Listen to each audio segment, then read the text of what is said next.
Right, now lads and lasses, and welcome to Darts Coaching with Dynamite Dave. Right, tonight's video, hopefully you're going to enjoy this one, because what I'm going to do is I'm going to talk a little bit about the release. I've had so many people ask me about how to what happens during the release, what point in the throw do you execute the release, and all this, that and the other. There's loads and loads of little questions there that I'm hopefully going to answer for you over the next 5 or 10 minutes, or maybe a little bit longer, you never know.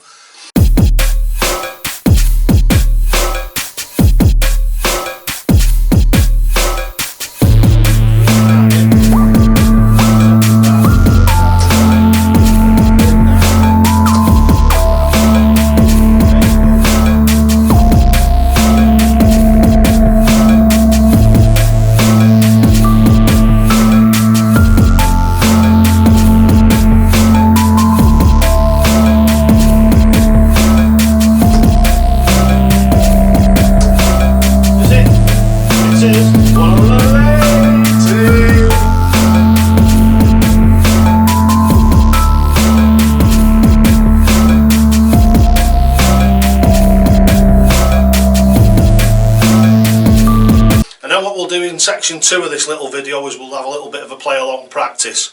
Right, so let's get over into section 1 and let's get on with it. Right, here we are over in section 1. What we're going to do is we're going to talk about the release. The actual fact that I don't think about the release. Now, a lot of people, as we've spoke about on many occasions, overthink the way that they throw.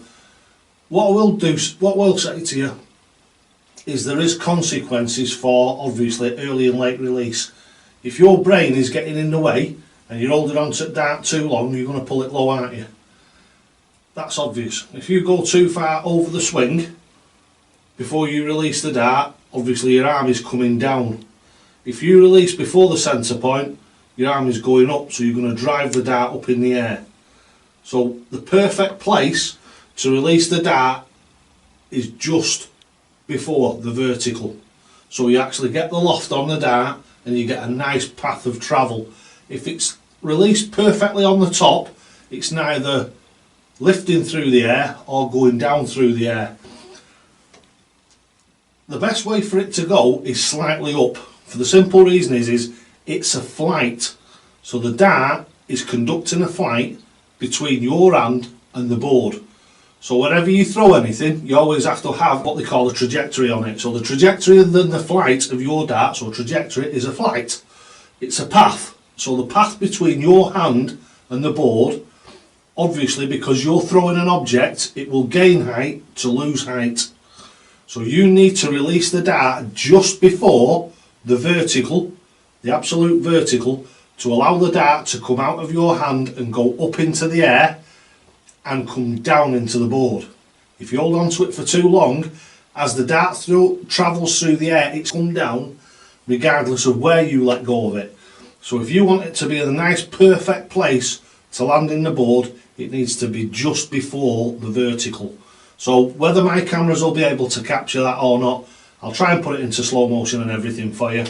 So let's get on with it. Let's do it and see if we can get those little bits of capture and see if you can see exactly what I'm talking about. Right, so we set ourselves up on the hockey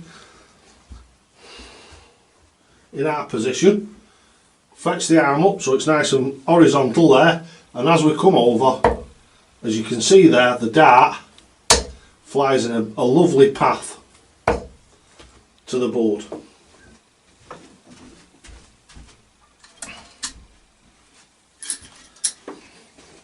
So let's go through that again. So as I release the dart, as you can see, I'm releasing it a millisecond before I get to the top of the throw. It's quite close to the top of the throw for the very simple reason is, as I release, my darts go in a nice little arc to the board. They don't go right up in the air like Phil Taylor's used to, or Gary Anderson's go quite high up in the air. Mine sort of like do a nice arc from my hand straight to the board. So here we go, we'll do that again.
there we go. As you can see, there's a lovely amount of arc in that, and as you can see, the grouping's quite good, the score's quite good, and it just all comes together.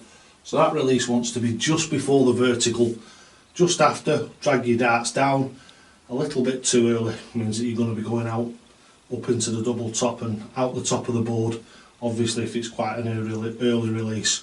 Right, hopefully you've enjoyed this little section, and what we'll do now is we'll go on and we'll do a little bit of a play along practice. So let's go over into section 2. Let's go over there right now.